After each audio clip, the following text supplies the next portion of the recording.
Hello everyone and welcome back to a brand new day of Road to TCG Worlds 2018. Now last week we had a very unfortunate hiatus from the channel.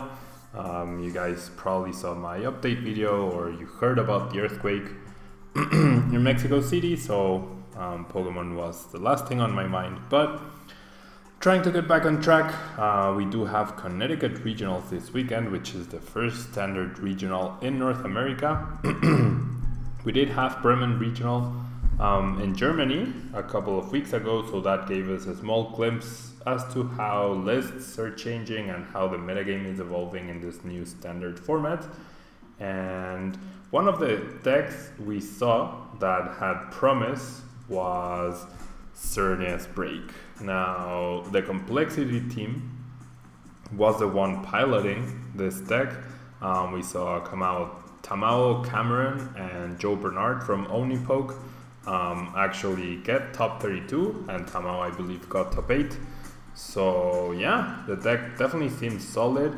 We also saw a few people use the deck across League Cups in the United States, which was also very interesting to see. And a lot of people were wondering what this list looks like. Many people have already seen, of course, the list, but I figured it'd be a good chance to showcase it on the channel as we prepare for Connecticut Regionals this upcoming weekend.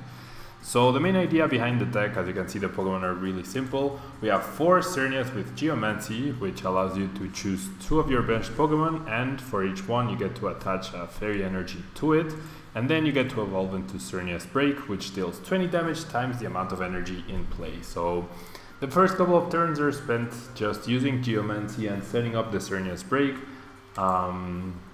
We have 4 Tapu Lele because Tapu Lele is actually a really good attacker in this deck. By 2-shotting or simply by accumulating energy, energy drive becomes more and more powerful the longer the game goes on. And we have the single Oranguru in order to make ourselves less and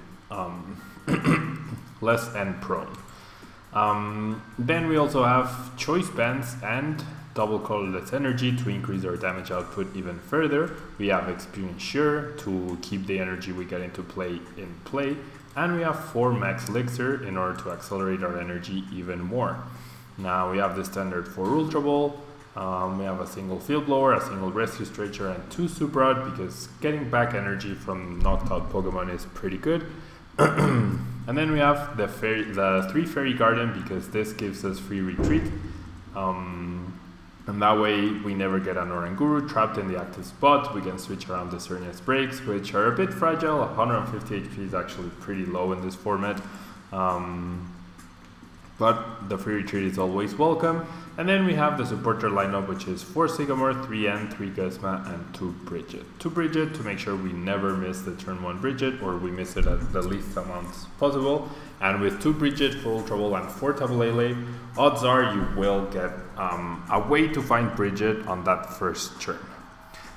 Then we have 12 basic Fairy Energy, as those are the ones we use for Geomancy and for Max Elixir, and then 3 double colorless energy because they do increase both Xerneas's, Tapu Lele's, and even Oranguru's damage output. I mean, Oranguru's damage output is not increased, but it helps cover the attack cost in case you ever do need to attack with it. So that's the deck, and maybe you can hear the sirens in the back. That's because there are still rescues going on, there are still people trapped in buildings, so if you feel like I'm a little bit out of it, then that's probably why. Also, try to keep the videos a bit shorter, simply because I've tried playing and I've tried grinding games to get back into the gist of things, but it's been very difficult with just like everything that's happening right now in Mexico City, but I'm gonna give it my best. Though we'll probably only see 1 game per video for the time being, because I do have to prepare the videos for this week, and because I leave on the for the weekend for the regional, I also have to try to set up the videos for the next like at least Monday, most likely. So We have a no-gay hand. The issue is the fact that if I fill up my bench with Xerneas, then I cannot play Tapu Lele and I don't have a way to accelerate cards. But if I don't, I only have 2 Xerneas in play. That's also pretty bad, I would say. So, I mean, I do have Oranguru, right? And then I can play the Elixir, I'll play the TCE, the choice band next turn. Yeah, I guess this seems correct. Just because I don't want a 3rd Tapu Lele on the bench. I'll attach the energy to the active. I will play an Elixir, which does hit, very fortunate. And then I can play the choice band on the Xerneas, probably a different one because that one will maybe end up using Geomancy, and then I can instruct here for a single energy, which is okay, I guess. Next turn we can potentially instruct. We can instruct for at least 1, potentially 2, and my opponent immediately gets rid of our tool with Field Blower, which I am okay with, simply because that's 1 less Field Blower he can use to get rid of Experiencer or even other choice bands, and yeah. So he also discarded 2 Gardevoir and a Curlia, which is pretty bad. Okay, with the Ultra Ball top deck, I'm actually gonna maximize my instruct, so I'm gonna go for another Xerneas break. We do see that there's 1 Xerneas and 1 Xerneas break priced, and do I really gain anything by attacking into the Diancie? Probably not. So I guess going for Geomancy seems better. So a Fairy Garden plus an energy would be very nice, and that's exactly what I get. That is exactly what I end up getting. So I'm gonna free retreat, keep the energy in play, and I'm gonna start using Geomancy. That way, whenever the Gardevoir does end up becoming active, we will be able to deal with it.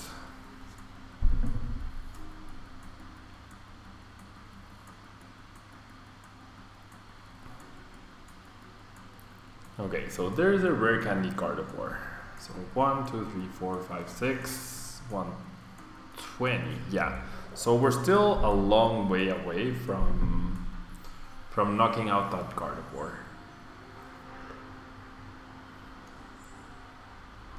Whew. So despite discarding 2 Gardevoirs, my opponent already has its Gardevoir fully set up. He even has a Tapu Lele for Sycamore for 7 brand new cards. And we're actually quite behind the energy we would like to have in play just yet. So things are definitely not looking good here. And 1, 2, 3, 4, 5, 6, 7, 8. Wow, 8 energy, that's 160.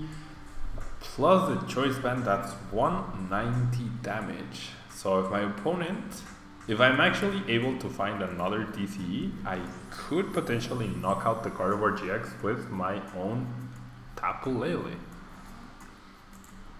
So I didn't expect my opponent to have this explosive start after using Sycamore. So 1, 2, 3, 4, 5, 6, 7, 8, 190. Yeah, so I need the 40 extra damage. So I'm gonna try and go for it. I feel like it's worth it. If I do, I probably win the match. And okay, so we're going all in here. We're grabbing our last Tapu Lele. With our last Tapu Lele, we're gonna grab a Sycamore, and there's only 1 TCE left, which is obviously not ideal. Perhaps 2-shotting the Gardevoir is also okay. But we really don't have any other choice right now. So we're just gonna Sycamore. Can we hit the DCE? No, we can't. However, if I hit this Elixir, I do. That's just as good as attaching a DCE.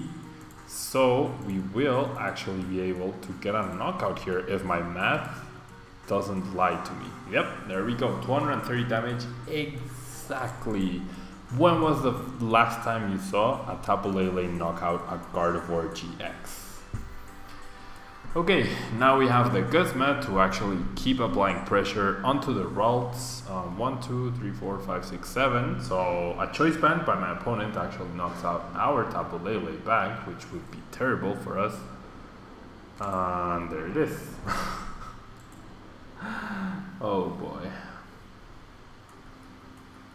Okay, so that's obviously not good.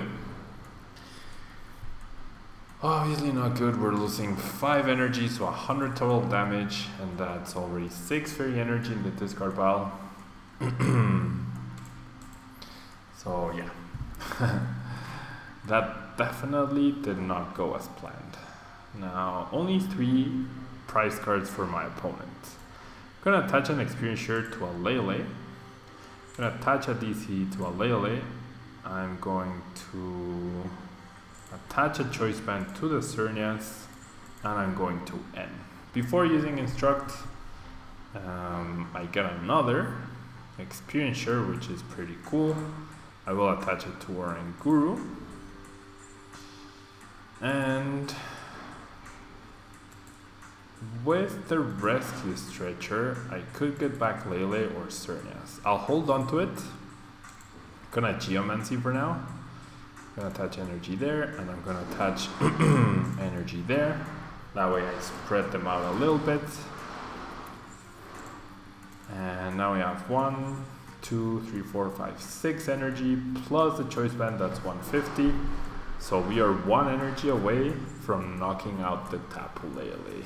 Or we can just simply, my opponent gets rid of the 2 experience shares, and he decides to energy drive for 60. He has 1 card in hand. There's only 1 Gardevoir in the discard pile, so what I'm actually going to do is I'm going to Lele for Guzma to knock out the Curlia. That's the plan here. That is the plan. So we're gonna Guzma because Tapu Lele can be dealt with accordingly at a later stage, like next turn. But a Gardevoir GX, dealing with a Gardevoir GX would actually be very difficult.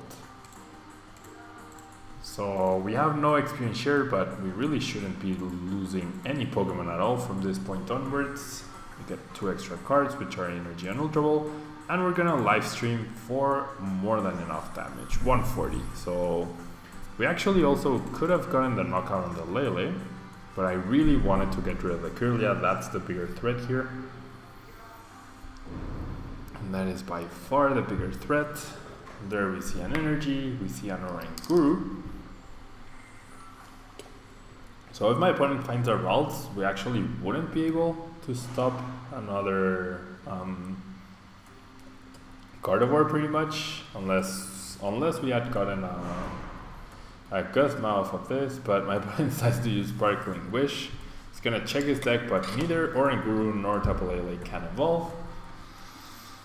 And there we go. So we're in a pretty good spot, I would say. There's no need to go after the Lele this turn. I can just keep building up,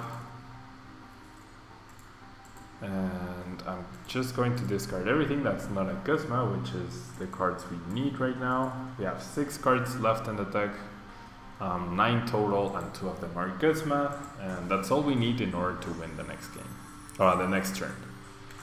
So yeah, my opponent's super aggressive play and whiffing the Brigette early on definitely ended up costing him. We got pretty lucky in the knockout on the Gardevoir. My opponent drew the choice band as well, so it was quite even. And yeah, now we're just gonna Guzma. And this was pretty close. This was definitely a pretty close match. I did not expect, wow, we could have actually been 1 KOing a Gardevoir GX at this point. But yeah, I did not expect the match to go this way. especially after I lost the first or the Tapu Lele. I figured we would struggle a little bit more, or once my opponent just had that huge Gardevoir GX, but we were able to push through, and the deck stability and the deck's just overall prowess in the sense that you're using a non-GX attacker to get one-shots, which is not easy, obviously. Yeah, that really works out. So that's the Xerneas Break deck, guys. It will only be one game, as I do have a lot to pre-record for now. So yeah, don't forget to leave a like. Thank you guys for watching, and if you want to try out the deck, feel free. The list, as always, will be in the description down below. Thank you guys, and until tomorrow, bye-bye.